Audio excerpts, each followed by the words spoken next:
So, hi everyone. We're here, and I'm talking with my friend Kat, who does a lot of work with businesses and new business models and how this relates to the evolution of humanity and the Earth. And Kat and I are going to share some thoughts about the overlap, I think, here between spirituality and the evolution of organizations and businesses. Yeah, and those are the questions, at least I get most frequently nowadays. How can we change? What can we do? And what kind of attributes are there in the new kind of organizations? Great questions. Okay. Okay, so one topic is that a lot of companies need to transform and to work from like being more specialized and work in silos to work more together, to work more integrated, to work more as whole persons and practice self-leadership. And how do you start the shift towards more self-leadership? What would the spiritual first steps be? You know, I guess when you ask that question, what goes through my mind is that an organization that's made up of many people is a little bit like a body that's made up of many cells. And I know that the energy field around the human body is in some ways just the sum of the energy fields of all the cells. They all get into alignment. And then there's this synergy between the body as a whole and the body and its parts. So that if the body as a whole, if that person is thinking negative thoughts about themselves, it gets transmitted down to all of the cells. And then the health of the cells gets transmitted to the health of the body as a whole. So when you were asking the question, I was thinking about organizations and thinking that, well, part of the answer has to be with the individuals themselves and their lives, to align their lives with something, some greater purpose, something that brings them into a sense of spiritual wholeness. And then, you know, that will help get transmitted to the whole body of the organization. And of course, you know, whatever dialogue is going on in the organization is going to affect all those people. You know, so I guess, you know, what seems to me is probably more often overlooked is the individuals and their ability to find that kind of spiritual meaningfulness in their own work. So that's step number one, to find, so everyone can find their own spiritual meaningfulness. Yes, in the world. And what's there, maybe, and then, you know, that will transmit some energy to the organization as a whole. Because, I say, you know, one other thing we know from doing spiritual healing and doing spiritual work is that while people imagine themselves as individuals all the time, we know that they're deeply embedded in collective consciousness. And so, you know, people think, oh, this was my issue and this is what I was thinking and I was having a bad feeling about this or whatever. But everything that frames that experience is something that's coming up through the collective. And I think that's important to remember. This is the invisible part, you know, of what's in an organization. There's an invisible body of energy that holds the collective consciousness. And then, of course, the problem is that if you have leadership that's in denial of that, or at least in denial of the significance of the fact that there's a collective consciousness in the group, then, you know, it's always going to be in a state of turmoil. It's never going to come to a degree of spiritual focus and clarity, like I think you're talking about. So you mean also that everyone is aware of that a conflict is not just created by few, but it's like a consequence of the whole culture or the whole organization. Yes. You have to look at the whole culture as part of what has to be given energy to, to give energy to that. Yeah.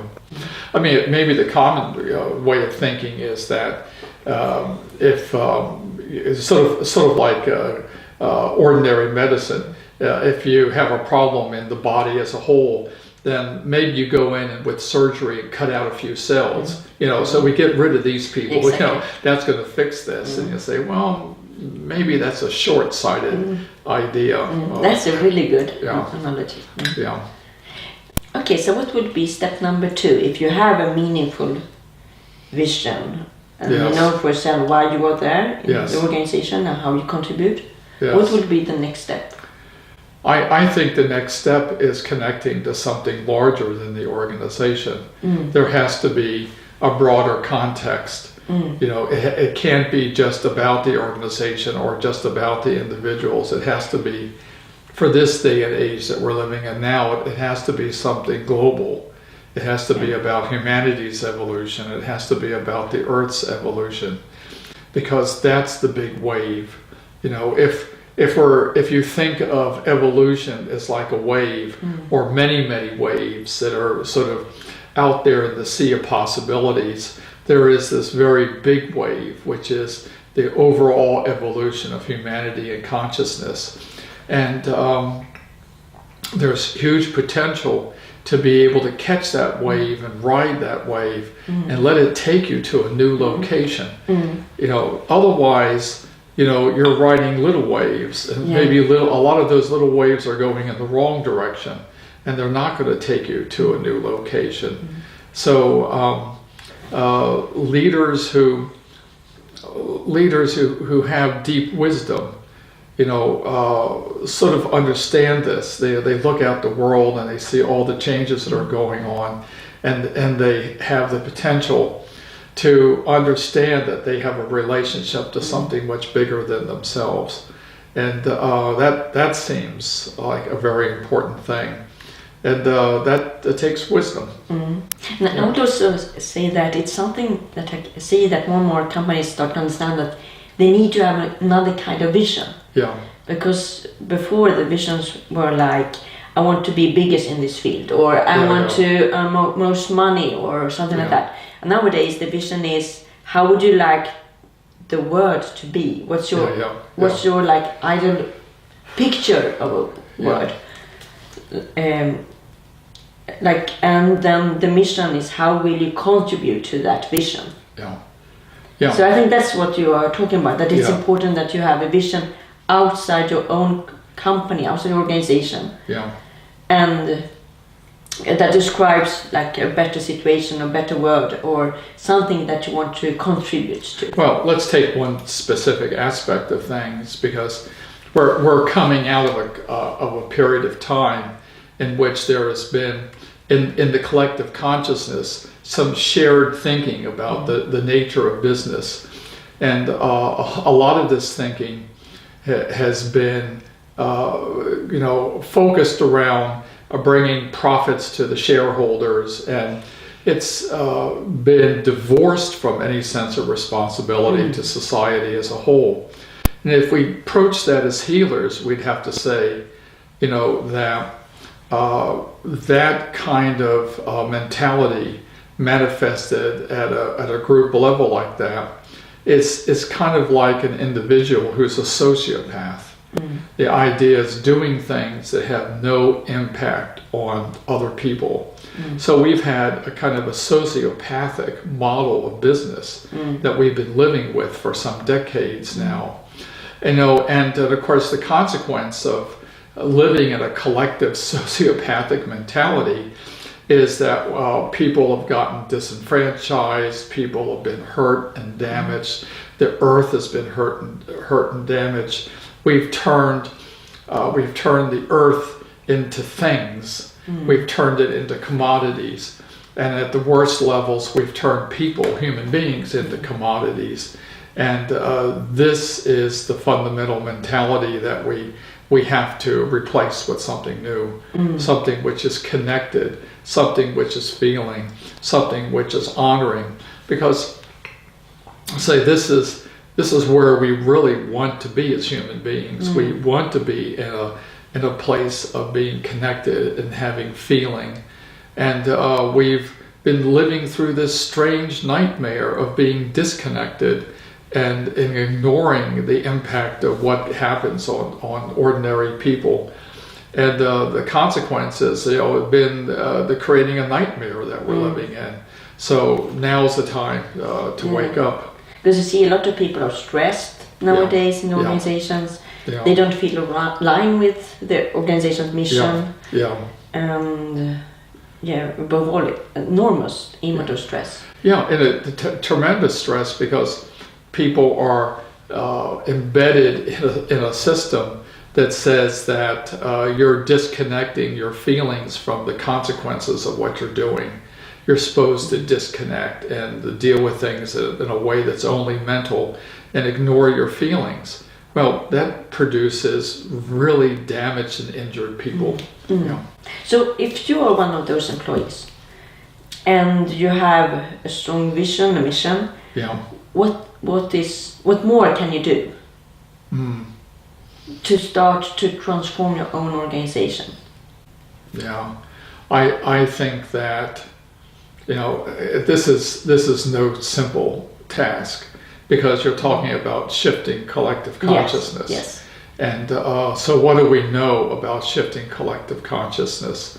We know, one, is that the actions and things that you do in the world usually have an impact beyond which you can see.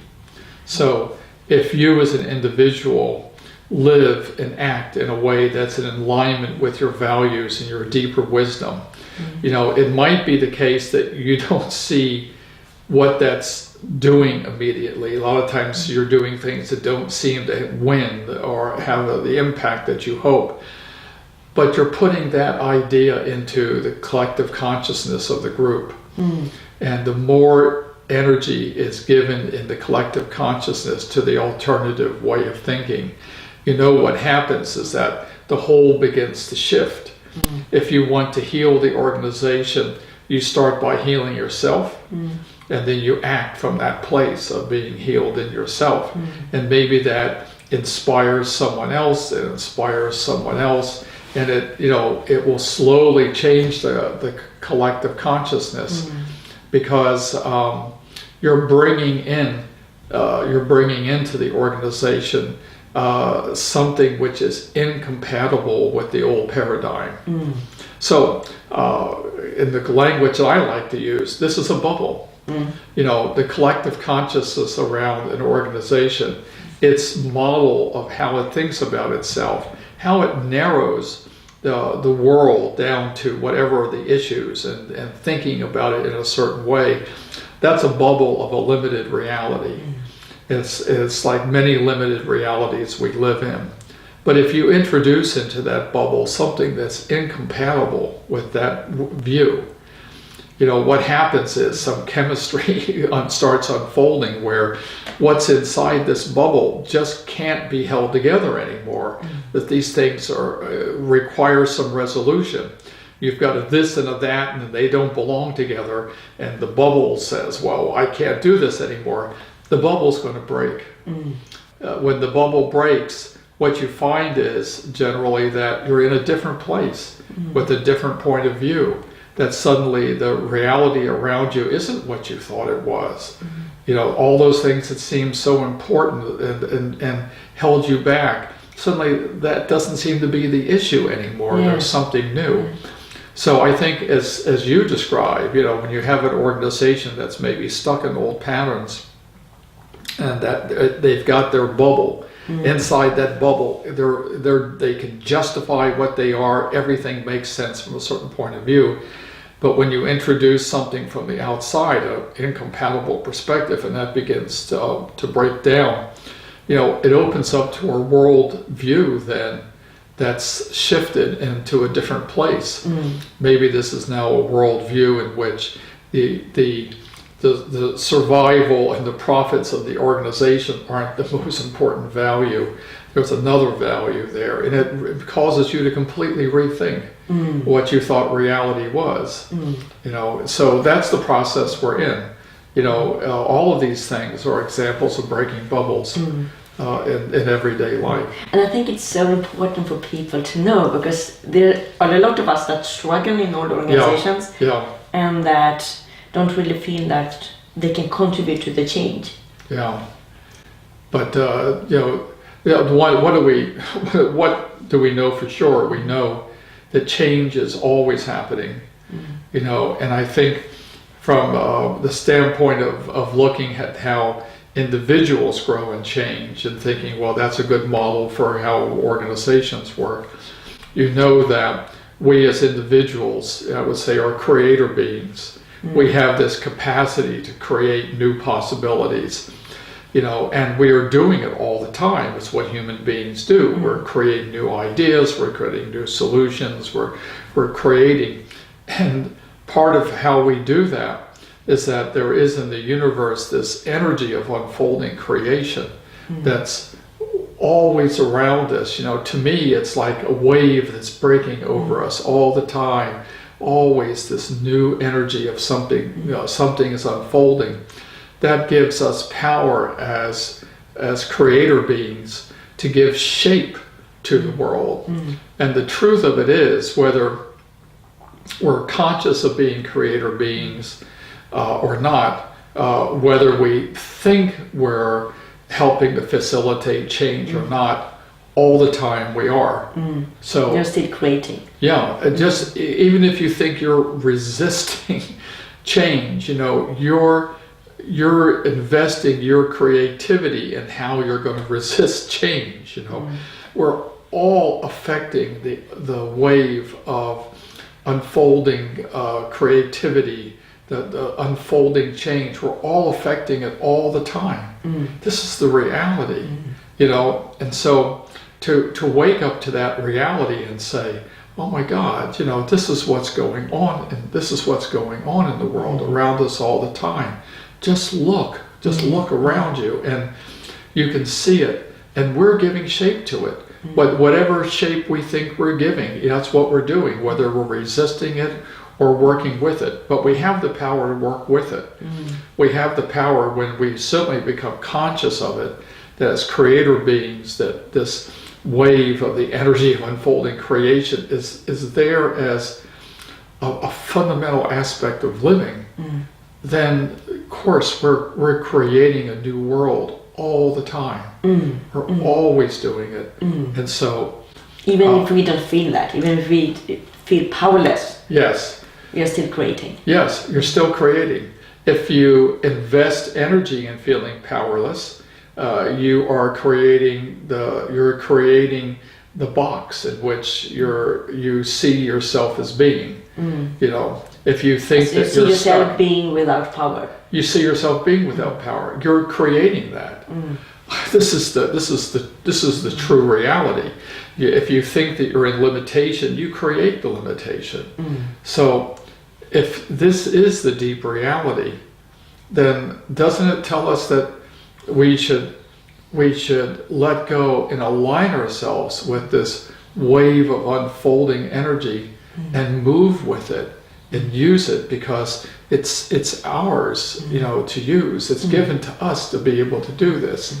So whether it's things in our personal lives or things in our working lives with organizations, this is the deep reality of human experience. Yeah. So I also understand that it's so important that you really understand that you have the power to make the change. Yes. That you are aware of that. Yes. And that you don't give out your power to someone else to decide. Yes, of course, yes. Which is quite common. Yeah, yes. People giving their power away. Yes.